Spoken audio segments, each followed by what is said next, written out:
आज बात करते हैं इतिहास के एक ऐसे राजा की जिसकी बुद्धिमानी के किस्से तो दुनिया भर में मशहूर हैं, पर जिसकी अपनी जिंदगी एक बहुत बड़े गहरे विरोधाभास में उलझी हुई थी। जी हाँ, हम बात कर रहे हैं राजा सुलेमान की। तो इस कहानी को शुरू करने से पहले एक सवाल। कोई सोच सकता है कि आज से करीब 3000 साल पहले इज़राइल के एक राजा का भारत के तटों से क्या लेना देना हो सकता है? सुनने में तो बिल्कुल अजीब लगता है ना?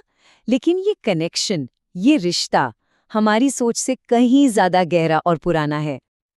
देखिए, भारत और यहूदी समुदाय का रिश्ता कोई नया नहीं, ये हजारों साल पुराना है।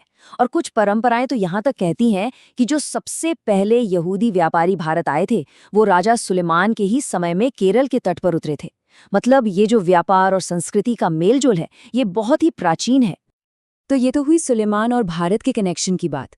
लेकिन आखिर ये महान राजा था कौन? चलिए जरा और गहराई से जानते हैं। अब समझते हैं उस राजा के उदय की कहानी को, जिसकी अक्लमंदी की मिसालें आज तक दी जाती हैं। तो राजा सुलेमान जो थे राजा दाऊद के बेटे, उनका जो शासनकाल था उसे इज़राइल के इतिहास का सुनहरा दौर, मतलब गोल्डन एज माना जाता है।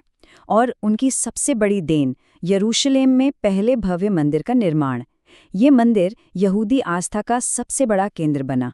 और कमाल की बात यह है कि उनकी बुद्धिमानी के किस्से यहूदी, ईसाई और इस्लाम तीनों ही धर्मों में आज भी सम्मान के साथ सुनाए जाते हैं। अच्छा, उनकी इस कमाल की बुद्धिमानी के पीछे भी एक मशहूर कहानी है।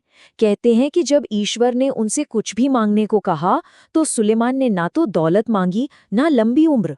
उन्होंने मांगा तो बस ज्ञान और विवेक, ताकि वो अपने लोगों पर सही तरीके से राज कर सके। क्या कमाल की सोच थी। लेकिन यहीं से सुलेमान की कहानी में एक ऐसा मोड़ आता है जो न सिर्फ चौंकाने वाला है, बल्कि उनकी इसी बुद्धिमानी पर एक बड़ा सवालिया निशान भी लगा देता है। जरा इस नंबर को देखिए, 1000।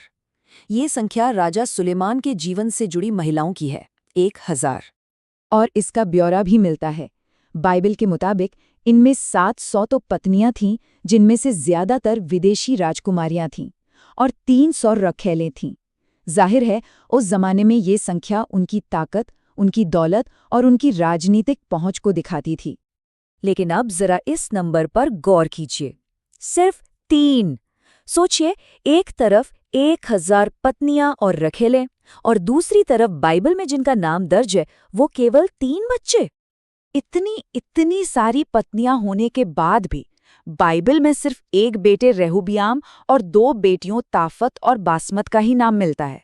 और यही वो विरोधाभास है जिसने सदियों से इतिहासकारों और धर्मगुरुओं को सच में हैरान परेशान कर रखा है। तो सवाल ये उठता है कि आखिर ये था क्या, एक जीनियस पॉलिटिकल मूव या फिर एक बहुत बड़ी नैतिक भूल? चलिए इसके पीछे की दलीलों को समझने की कोशिश करते हैं। मतलब क्या सुलेमान का ये कदम एक बहुत ही चतुर राजा की कूटनीति का हिस्सा था, या फिर ये उनकी महान बुद्धिमानी पर एक दाग था? आइए दोनों ही पहलुओं पर नजर डालते हैं। ये जो विश्लेषण है ना, ये बहुत दिलचस्प है।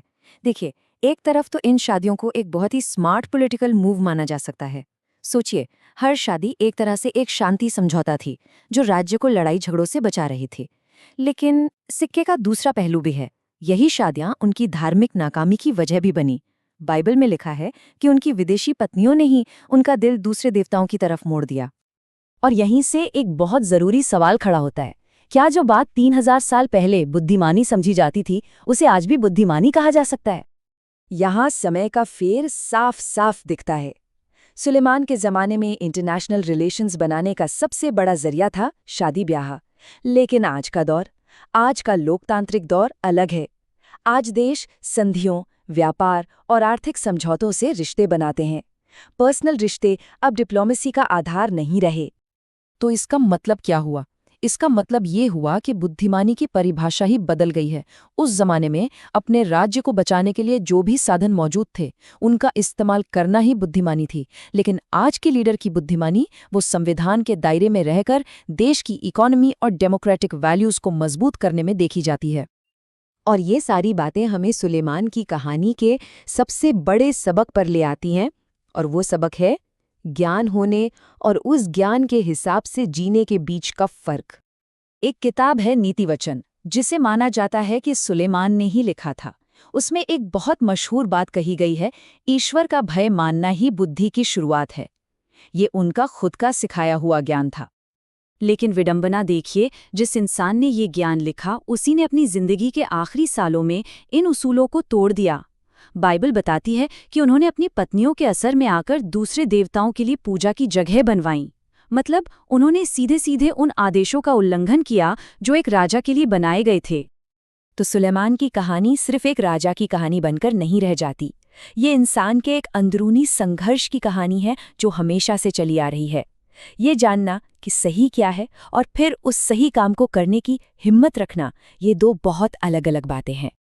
तो आखिर में एक सवाल हमारे सामने खड़ा होता है, क्या सिर्फ ज्ञान होना और ज्ञानी की तरह जीना ये दो अलग अलग बातें हैं? ये एक ऐसा सवाल है जो 3000 साल पहले भी उतना ही अहम था और आज भी उतना ही अहम है।